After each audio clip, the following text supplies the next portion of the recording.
Welcome to the channel. Welcome to the channel. Oh, the Illuminati.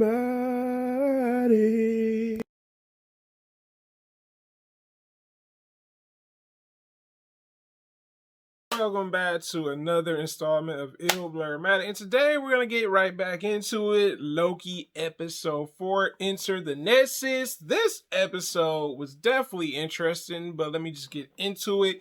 So the episode starts off with a young Sylvie, also known as female Loki. And it's interesting. We see her playing with a toy. And literally the Time Variant Authority people come and take her away. What we see in this episode is very interesting. So this episode starts off with pretty much Sylvie's origin story, which I think was really needed a little bit, because I was like, Sylvie, we know about male Loki enough. We don't know enough about female Loki, and this episode brought it to you, okay? Brought it to you. And I was just like, yo, so we see her enter the Time Variant Authority. She goes through the process of being there, like, pretty much as a criminal, because that's what they're like, pretty much. They're like, hey, law enforcement, pretty much of time. And we see, Sylvie escape. She escaped. So she's been running from the Time Variant Authority for quite a long time, since a young child. Maybe that's why she wasn't close to Odin, or maybe her mother. That is very interesting. I like that they showed that, like her trying to get away. And she's probably the very first Time Variant to escape alive. Like, okay. So I thought that was really interesting. Also in this episode, we see that Loki and pretty much Sylvie are stuck on Lamentes. One, that, the moon that was like pretty much about to be destroyed anyway.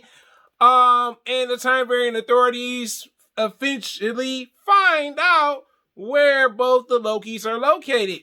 So Sylvie is pretty much female Loki, guys. So pretty much they open the time door. I'm gonna call it a time door because they go in and out of it, and they eventually get through the door. But when they get back to the Time Variant Authority, they are separated, her and Loki. And we see that pretty much Mobius is back. And we see Mobius is a little disappointed in Loki. But Loki has some information to offer Mobius. Oh, yes. And the thing is, he's like, hey, this is one big lie, bruh. This whole Time Variant Authority thing, this is not what you think it is, and it's like, he's kind of like on his, like, pretty much conspiracy theorist mode, but he actually has a point. He's trying to convince Mobius, and Mobius like, hey, you betrayed me, how dare you? And he's like, hey, look, man, this is not what you think it is. He's like, I talked to the female Loki, Sylvie, and Sylvie spilled the beans. She's like, these are just regular people. But I did like in this episode, we saw Mobius start to question. When you're in a society and you don't understand certain stuff, you have to question things. And Mobius is like, well, why am I a part of the Time, Variant Authority? And what was I before I came to this place? And we see Mobius with his other buddy, and she is kind of like, no, they're lying to you. Both the Lokis are lying to you. They don't know what they're talking about. And you can see Mobius is a little like, you really believe this? Like, he's talking to her because that's like his coworker. That's his buddy. You know what I'm saying? I want to say they came together to the Time Variant Authority because they're really close. Maybe like a best friend or like a sister type of bond with the two. But Mobius still has some doubt and curiosity, and I like that about Mobius. We saw Mobius find some dirt. Yes, some dirt on his buddy. His buddy ends up killing the previous Time Variance soldier, the head soldier, that was pretty much that Sylvie went into her mind before the Time Variant Authority, her original past on Earth, and he finds out that, oh, they killed her, by the way. He sneakily takes her little device, and there's a confession where she's in the room with his buddy, and she's like, yo, she's like, I know I had a life before this. Like, before this whole Time Variant Authority thing came up, I wasn't always a part of TVA. And I was like, oh, you know too much. You know too much. And you can see that he finds out that his buddy, his court buddy / Time Variant Authority buddy kills her. I was like, oh, snaps. And it's like, and you can see it says deceased. And like I said, it showed her confession. But what I like about this episode also is pretty much Mobius finds out the truth and confronts his buddy. I said, that's what I'm talking about, Mobius confronting. But in the long run, we see that Mobius dies. I was like, no. I was like, yo, man, like Loki finally had a friend that believed in him. I understood Loki and him had their differences. And it would kind of suck to see that someone that really believed in him and didn't see him as a narcissist kind of come over to Loki's side. Also in this episode, we see Sylvie and B-15 kind of come together. I like the interaction between the two. B-15's like, yo, like, so you're telling me that this is not who I am? And I like that B-15 kind of, has Sylvie and her kind of come together. They go back to the destroyed part of a timeline from a couple episodes ago. And she tells her, like, my power, pretty much, I can't make up realities. This is something that's already been, like, in your mind. You've been to these places before. And Sylvie's just telling her how her power works as female Loki.